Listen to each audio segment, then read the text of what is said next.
Akkam jirtu hordoftoonni jiruu multiimiidiyaa marti keessanii nageenyi keenya bakka jirtan maratti isin akka qabu isiniin jecha. Akkuma beekamu egaa jiruu multiimiidiyaa miidiyaan kun reefuu yeroo dhiyootti hundaa'e qophiiwwan adda addaa isinii dhiyeessaa turuusaa ni yaadattu. Koomedii adda addaa, diraamaa akkasumas illee piraankii qophiiwwan bashannansiisoo fiilmii adda addaa qabatee isiniif dhiyaataa jira. Sababa kanaaf fiilmiin inni kana dura hojjetaa ture irratti namooti baay'een keessanii yaada adda addaa kennaa turtaniitu. Fiilmiin Siifan jedhamu yeroo darbee gadhiifame. Biyya guddaa illee argatee jira naannoo yeroo ammaa jechuudha. Biyya 50,000 fi isaa ol deemee jira. Kanarratti hundaa'uudhaan baay'een keessanii gaaffii karaa adda addaa na gaafataa turteetu karaa dhuunfaas karaa garee keenyaas jechuudha. Innis maal jira gaaffichi maaliif namoota fiilmii kana keessatti qooda fudhatanii waliin wal nu barsiistu kan jedhu gaaffiin kee jira.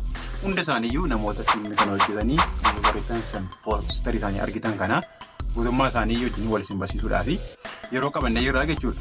Kanaaf gaaffii keessa irratti hundoofnee waan kana mijeessaa jirruu fi gaaffii barbaadan namooti gaaffii qabdanii gaaffii dhuunfaa akkasumas illee gaaffii garee jajjabina cimina tuffii fi wantoota barbaadan waan barbaadan gaafachuu dandeessu jechuudha.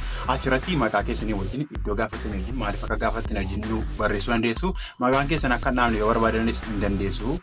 Kanaaf gaaffii barbaadan gaafattu nummoo miseensota keenya sana yookiin namoota taatee fiilmii sana keessatti qooda fudhatanii hojjetanii hunda isaanii isiniif gaafannaa jechuudha.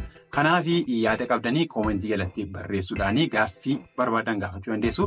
Yaada keessanis nu jajjabeessaa, nu cimsaa, kana caalaatti hojii gaarii akka hojjennuuf nu kakaasa waan ta'eef yaada keessan kennaan isiniin jedha. Akkasumas illee maxxansa yoo isin bira ga'e yuutuubiidhaanis, tiiktaakiidhaanis, gara feesbuukiidhaanis maxxansa kana sheer walii gochuudhaan namooti gaaffii gaafachuu barbaadan akka gaafatanii akkasumas illee cimina ibsuu barbaadan yookiin miira isaanitti dhaga'ame tuffii yoo ta'e illee jajjabina yoo ta'e illee qeeqa yoo ta'e illee waan barbaadan barreessuu danda'u jechuudha. Kanaaf viidiyoo kana sheer gochuudhaan waliin ga'a. Gaaffii kanarra immoo gaafa sana miidiyaa makaarratti dabarsina waan ta'eef hordofaa isiniin jennaa. Chaanalii kanaaf haaraa warri taatan sabskiraayib gochuudhaan nu jajjabeessaa. Viidiyoon kun warri isinitti tole laayik godhaa akkasumas illee hiriyoottan keessan biraa akka qaqqabuu fi miidiyaan kun akka guddatuu fi sheer waliif godhaa isiniin jennaa. Kanaafiyyuu waan hordoftaniif galatoomaa nagaan tura.